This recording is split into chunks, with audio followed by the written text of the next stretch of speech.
here we are doing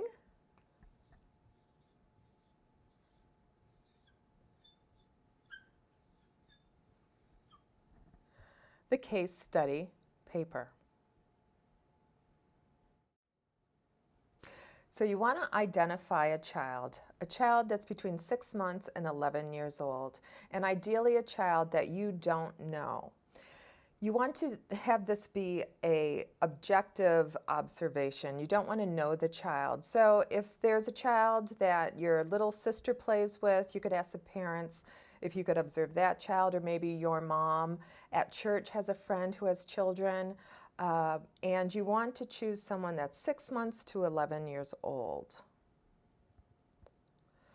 You for sure want to get the parents' permission, and you want to let them know that you're going to be observing the child for 2 to 3 hours. And you want to say to the parent that this is an assignment for class, and it's for child development, and it's just for your learning in the course.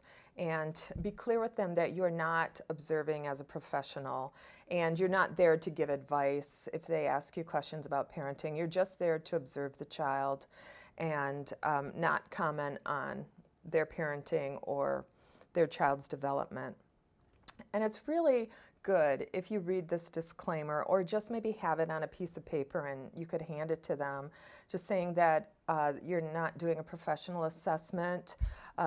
It's conducted for the purpose of you being a student to fulfill a requirement at college, and that you're not being supervised by a licensed professional to make your observations. So that means that there's no validity to what you observe, and that you won't be sharing your paper with them since there's no validity. It's only for your purpose at school. So then next you're going to schedule a time that's best for the guardian or parent of when you could come over and observe the child. And you can observe them, at their house, in their living room. Maybe they invite you to see their toys. Maybe they ask you to go outside to play, depending on how old the child is. And you can just check with the parent that, you might be checking some reflexes. If they're, a baby, can they grasp, things like that. Or maybe doing some object permanent, just little tests with the child that have no validity, but you're using what you know to observe the child. You do want to do these things. You want to utilize suggestions here in this PowerPoint, on the handout, and definitely use your textbook. You want to initially describe what you observe in each developmental category, and we'll go over those categories. You want to ask the parent for any comments about their development: physical, cognitive, psychosocial, emotional, social, and moral development. And use what you know now that you've taken and read so many chapters about typical development and sociocultural issues. And then also discuss what your observations suggest about the child's ongoing development. This isn't about writing a paper of your opinion on this child. You're using information from the textbook to match up what you know to what you're observing in the observation. And then there's a point where you can say in the case paper what you think too. Please do not babysit during the observation.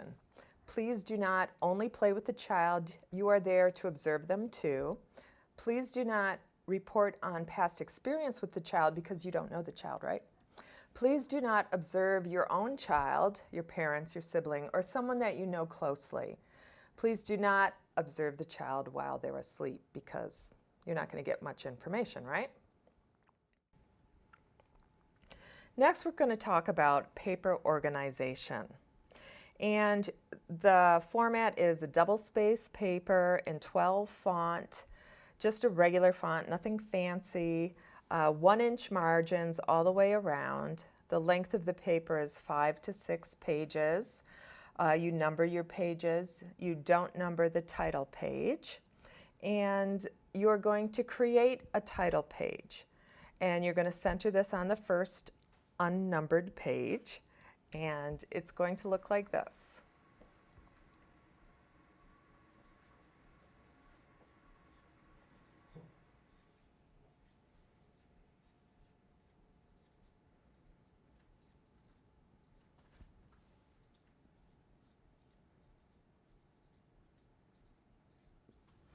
So you're going to kind of center this on the paper, child growth and development. And then you're going to write the type of report that you're doing. So if it's infant toddler report, early childhood, middle childhood. So say if it's an infant report, it's on someone that's 6 months old. Oh my goodness.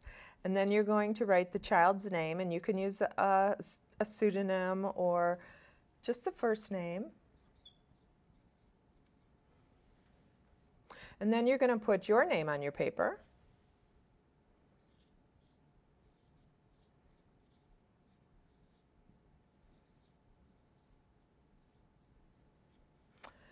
And then the date due. So.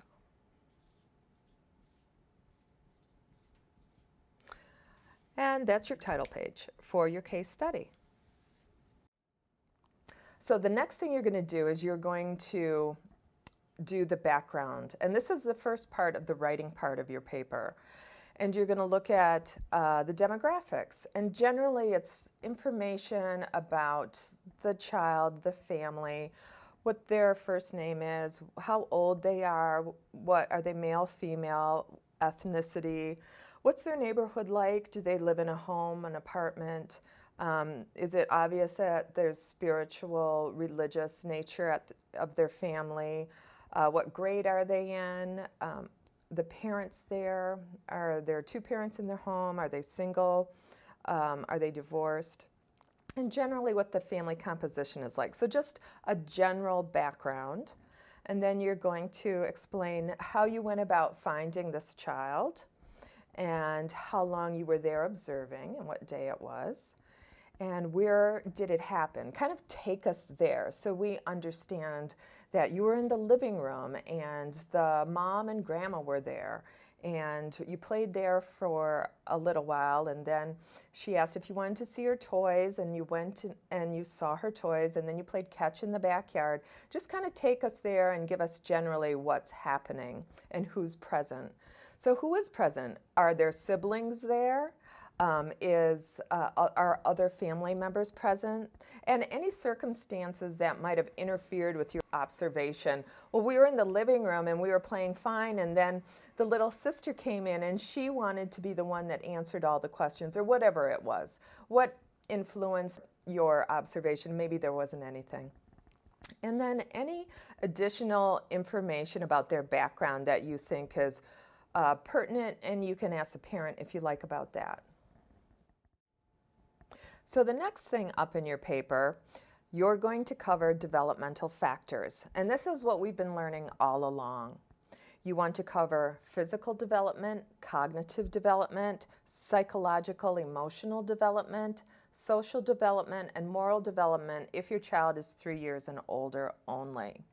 So you want to create headings in your paper for these items, physical, cognitive, and so on. And when you cover these items, you want to say how this child compares to what we expect in our textbook and what you see in person, how they differ, or if they're the same. And you don't want to say just they're developing on track, they're doing really good. You want to tell me why, you want to show me what you know, how it's the same or different from the textbook. And then if it's moral development, you want to cover that for 3 years old and older. Now the next part of the paper is social cultural factors, and you can put this throughout the paper or you can make it its own little section. And all this means are what influences the child's development. This would include their economic level, it could include their religious orientation, it could include their ethnicity, the culture that they're brought up with. And that could be, like I said, throughout the paper, or you could make it its own section. Then the fifth part of the paper, and this is kind of fun, you can add 2 open-ended questions. I would like you to do that. By the time you've observed this child for 2 hours, you're wondering about things, and you get to come up with a question that can't be answered in a yes or no. So an open-ended question doesn't have a yes or no answer. It sounds like, tell me about who your best friend is. Tell me about what your favorite game is. Tell me about. And then they can answer you fully. And so you can choose 2 questions, whatever you've been wondering about during the observation. And then you can expand and say, this child I'm observing reminds me of me because in elementary school that was my favorite game too, or whatever it is. Then you want to cover, what did you learn from this observation? What were your experiences? What did you reflect about personally during this observation? And then, this isn't required, but if it happens, and hopefully it does, if they draw any pictures, or if they give you pictures, or if they're practicing writing their name, and sometimes children don't want to give you the picture, and sometimes they do, so whatever it is. But if they are available, yes, include those. And then you want to put a reference page. So you want to list all of the places you got your information from. So you want to number those. So say the first one is number 1, our textbook. And say the second one is an online website. So you want to number those and you want to list those on the reference page. And so when in your paper you go over and you say something that's not originally yours, you want to put the little number of that source right after that, if it's a paraphrase or if it's a quotation.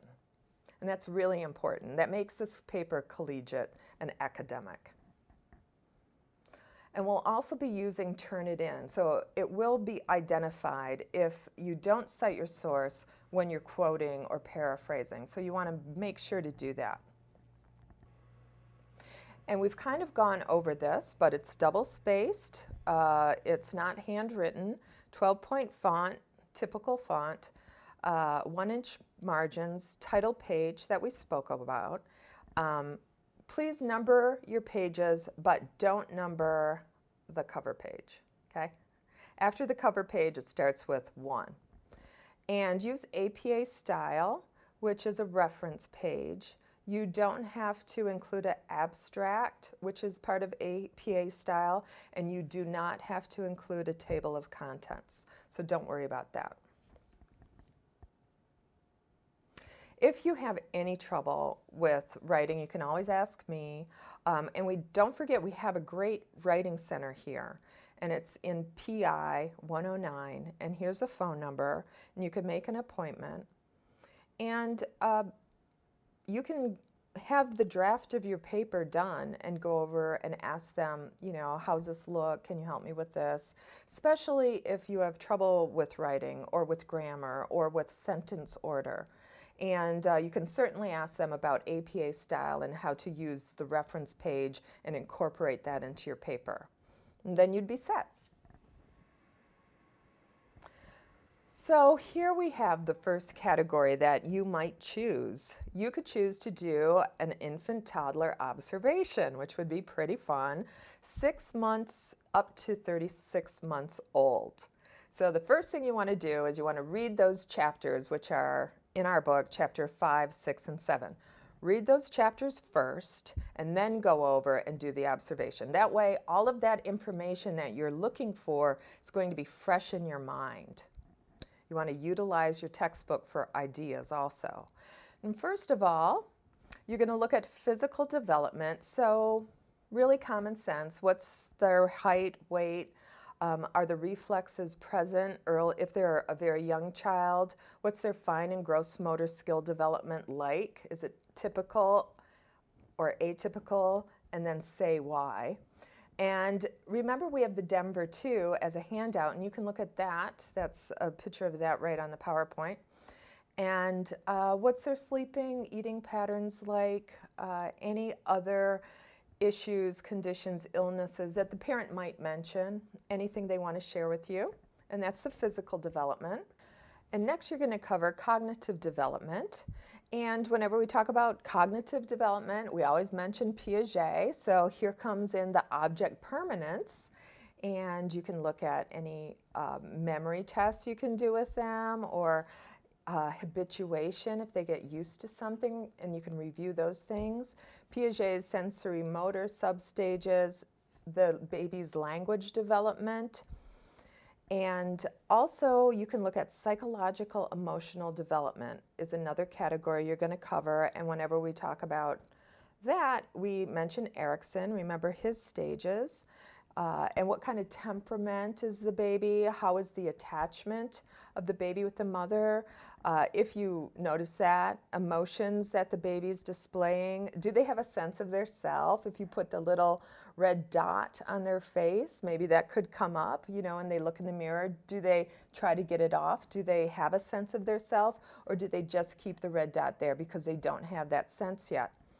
And other emotional characteristics. And then also you want to look at their social development, how they interact with their caregivers, you, their siblings. Are they laughing, crying, smiling? Are they mimicking? And just generally how they're socialized.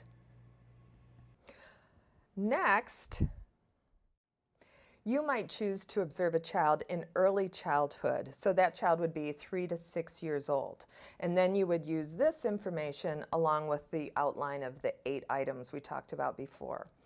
And you would read the chapters 8 through 10, so you're really freshly familiar with the information. Utilize your textbook and try to observe the child on your own, and then also see them interacting with other people, their siblings or their parent. That would be great if you can, but you know, you'll just be kind of going along with the experience, so you won't be able to manipulate too much. Physical development, you're going to cover this, their physical characteristics, their weight and height. Is the child on time? If they are, say why. If they're not, say why. Are they healthy? What are their fine motor skills like? Their gross motor skills? Are they right-handed, left-handed? Do they have sleep pattern disturbances, nightmares, night terrors? Remember we covered all that. And have they been potty trained if they're 3 years old, right? And any major illnesses if that's available to you. And you're going to cover cognitive development, which is Piaget, and you'll look at tests of conservation. Animism is that teddy bear. Are they acting like that teddy bear is alive, right? Animism. And you can ask them memory questions, see how their language is developed, how their conversation and rules of language are with you, and how they're doing in the classroom also. Cover psychological emotional development is another area. So we always are speaking about Erikson in this area. What stage of development do you think they're in? What are you observing? Do they understand the results and consequences of their action? What's their temperament like? Do they have a sense of self? How do they describe themselves? How's their self-esteem, emotional control, and what do they identify as, male or female? And next, you're going to cover social development. What are the typical interactions with you like? What are their interactions with others like? Are they shy? Are they uneasy? Does it take them a little while to warm up to you? How are they with their siblings? If the siblings are there, is there rivalry, competitiveness?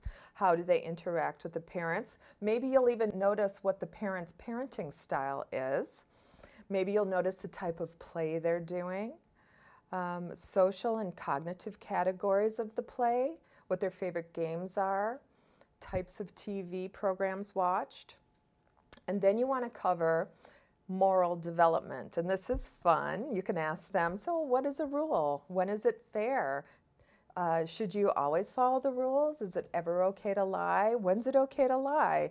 And you could be creative with those things. But it's interesting to hear from a mind of a child what their moral development is. Moving on to another category, you might pick a child that's 6 to 11 years old, and then you would go by this part of the handout along with the other 8 items we mentioned at the beginning of this presentation. So you're going to review those chapters 11 through 13, utilize your textbook. If you can, get alone time to play or talk with the child, and then also see them interact with their parent or their sibling. And you're going to start with physical development. You're going to look at their child's height and weight. Are they on target or behind, and why? And do they participate in play, organized activities? Are they outside a lot? Are they on their tablet a lot? What's their level of activity? What are their fine motor skills like?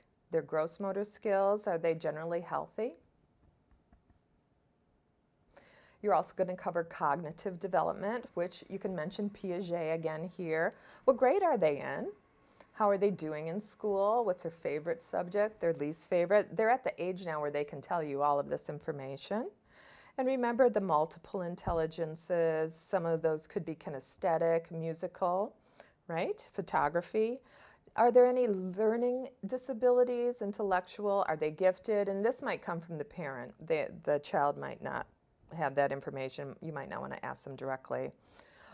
You can do the Piaget tasks with them to test their concrete operational thinking at this point. How is their language developing? The pragmatics in their conversation. You could even have them find their favorite book and read it to you to observe that.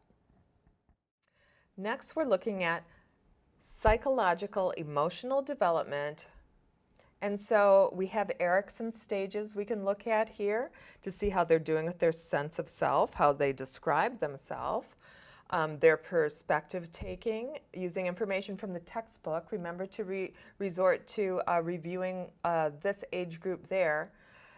You could have them do a what-if scenario, see where they're at psychologically, emotionally, and where they're at with achievement. Are they wanting to achieve more? Are they feeling like they're doing well? And are they stressed out? They might have stress at this time.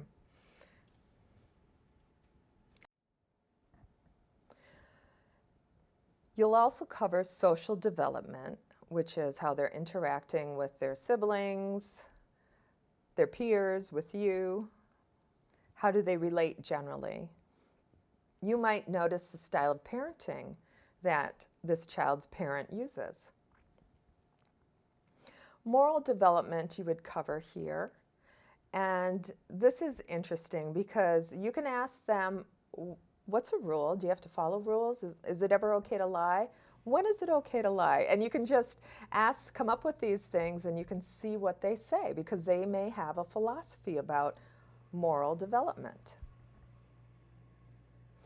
So you want to go back to the outline of the 8 items that we talked about first, and you want to make sure to follow those. And then you want to pick the page that describes the age of the child you're going to be observing. Remember, so much of what you do in college, especially on papers, is following directions given. So you want to hold tight to that. You want to look at the rubric that I provided and see what I'm looking for in the paper. And remember to use your references and really enjoy this. Even though it seems maybe at first a little overwhelming to do this child observation, I can tell you that in all the classes I've taught, all of my students say this is their favorite part of the class. They are amazed when they realize how much they know that they didn't know they knew until they did the observation and they saw a child in action. So have fun. Thanks.